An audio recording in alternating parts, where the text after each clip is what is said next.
Direktur Penyidikan Jampitsus Kejagung Abdul Qohar juga menyatakan Rudy Suparmono adalah memilih hakim untuk menyidangkan perkara penganiayaan Ronald Tanur di Pengadilan Negeri Surabaya. Mantan Ketua PN Surabaya ini memilih 3 hakim diantaranya Erin Tuah Damanik, Mangapul, dan Heru Hanindyo.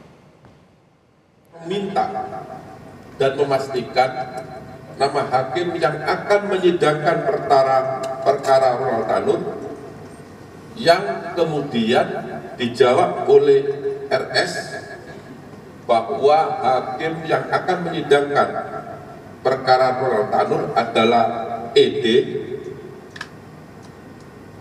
M, dan AH, dan meminta agar tersangka ED untuk ditetapkan sebagai ketua majelis hakim dalam perkara Ronald Tanur dan tersangka AH serta tersangka M sebagai anggota majelis hakim.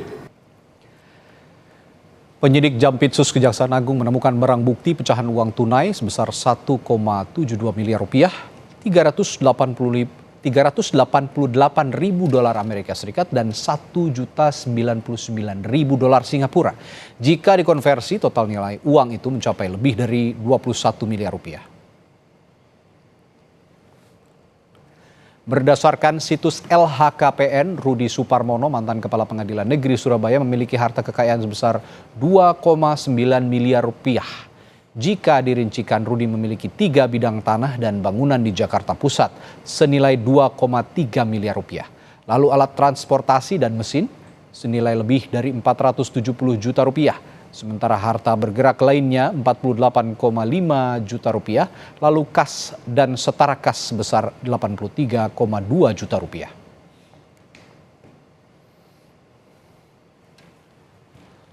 Pasca penetapan tersangka mantan Ketua PN Surabaya Rudy Suparmono oleh Kejaksaan Agung, Mahkamah Agung mengusulkan kepada Presiden untuk memberhentikan Rudy Suparmono. Juru bicara Mahkamah Agung Yanto juga menyatakan akan menghormati seluruh proses hukum yang dilakukan oleh penyidik dari Kejaksaan Agung.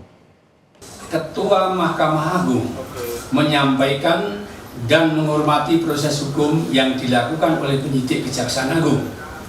Ketua Mahkamah Agung mendorong agar proses tersebut dilaksanakan dengan tetap mengedepankan ketentuan hukum yang berlaku, serta dilaksanakan secara transparan, fair, dan akuntabel. Ketua Mahkamah Agung akan menunggu surat resmi tentang penahanan yang dilakukan kepada Saudara R dan selanjutnya akan mengusulkan pemberhentian sementara Saudara R sebagai hakim.